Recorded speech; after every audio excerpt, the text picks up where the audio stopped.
Okay, so now you can see I have drilled all the holes on this side and put Clecos in them, and I'll just you can kind of see, you know, what's going on there, like that.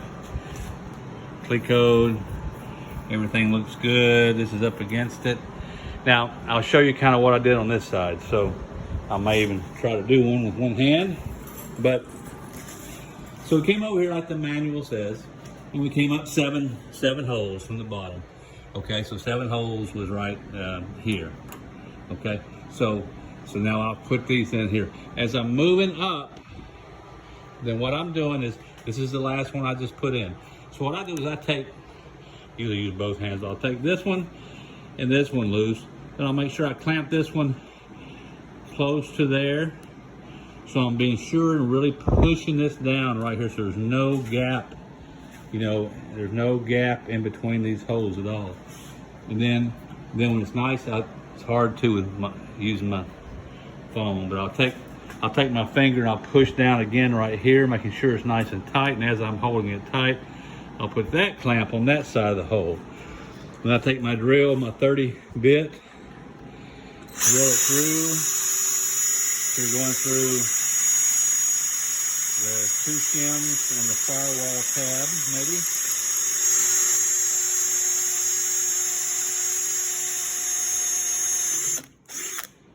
Then I take a Cleco and Cleco it. And I do one at a time, like that. Okay, and I'm done with this clamp into the box. Okay. So just keep doing that one at a time. Like for this one, then I'll relax this one and make sure it's pushing down. You know, I would have taken them both off.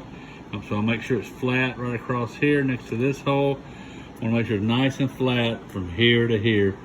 No bubbles, no wrinkles. In there, put it in there.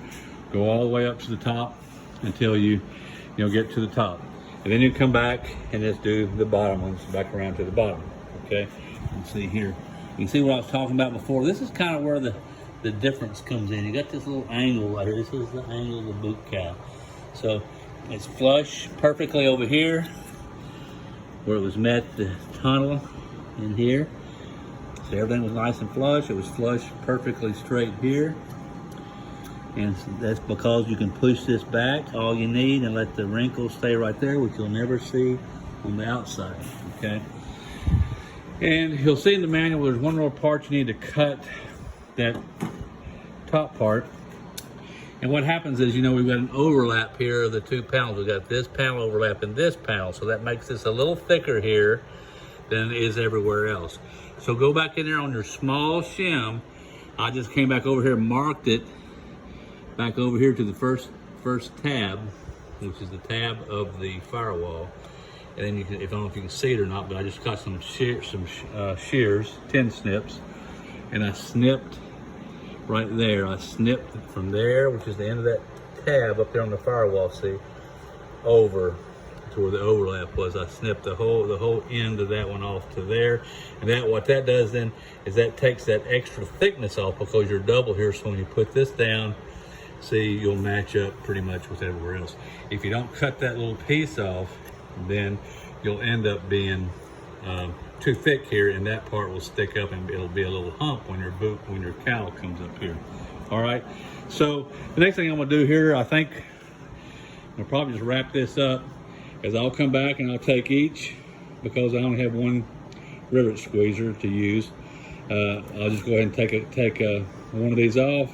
I'll go ahead and do the dimpling, and I'll put the Cleco back in. I'll go here, do the same thing, dimple, Cleco, dimple, go all the way back around.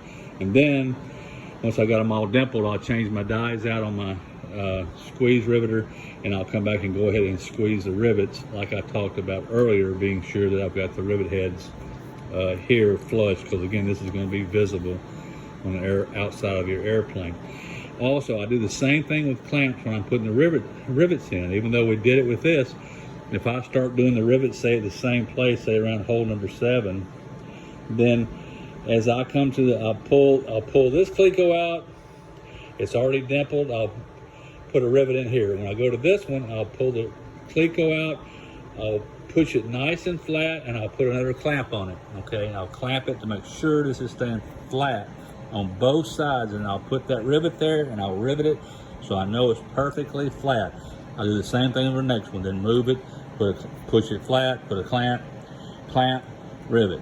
Go back to the next one. And that way, every time you put that in, the problem you see on some boot cowls is when people don't do that, and you'll look at this edge along here, and you'll have little places where it'll stick up, okay? And you don't want it to do that. You want it to look good by being nice and flat, and then don't over dimple it so you got bowls on every one of the rivets, okay? And they tell you the rivets in there, every kit I've had so far has been short of those 426 A 4-5 rivets. Seem like they're about 10 short or something like that. So you'll probably have to get some more of those rivets from them. And I guess that's about it. Once you're done there, then I think everything else is pretty clear in the manual. As I go forward, if I see anything that's stands out, I'll let you know.